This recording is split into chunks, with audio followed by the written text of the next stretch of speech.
Okay. Karibuni. You ready? Yeah, tuko tayari. Okay. This is just a communication. As you can see, I'm here with my deputy, His Excellency Arthur Dera, and Timothy, who is currently acting in my office as the CEO. I want to make the following communication.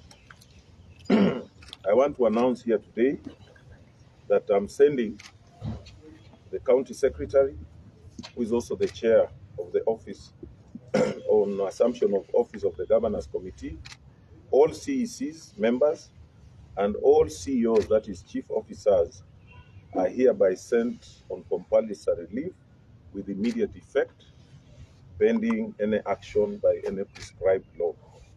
You are aware that I had earlier communicated to you about the RRI initiative for the next 100 days, and we have promised the people of BUSIA on what we need to deliver on 100 days.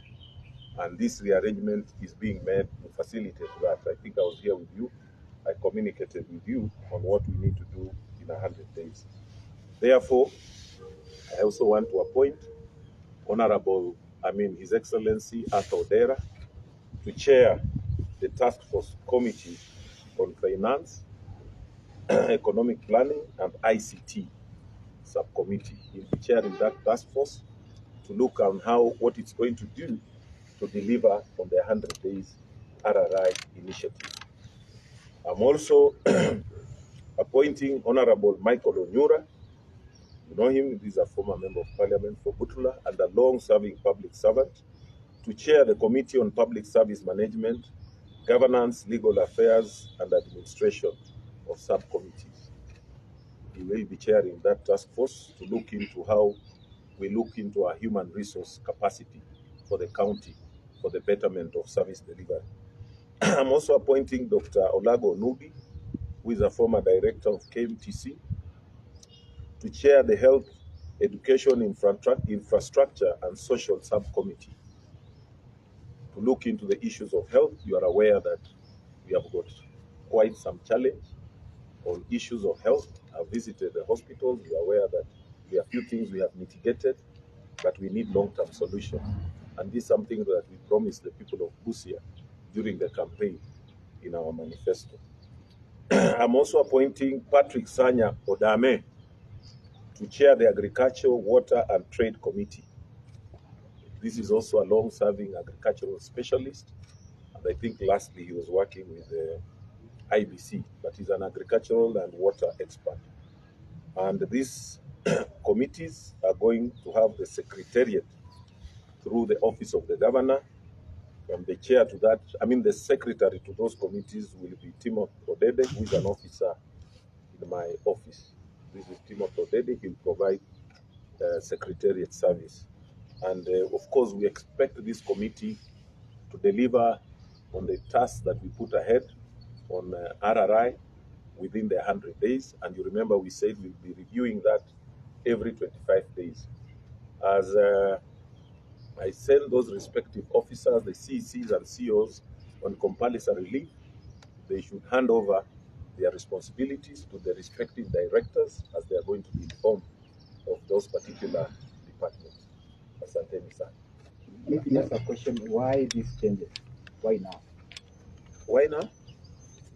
I thought I have explained to you that we have got an RRI that we committed ourselves to deliver to the people of BUSIA, and we have seen that we are not moving at the pace that we wanted, and there is need to reorganize the government. Because you must realize that we still don't have the assembly, so to appoint people substantively in those offices is going to take time, because those are issues of law and we must follow the law.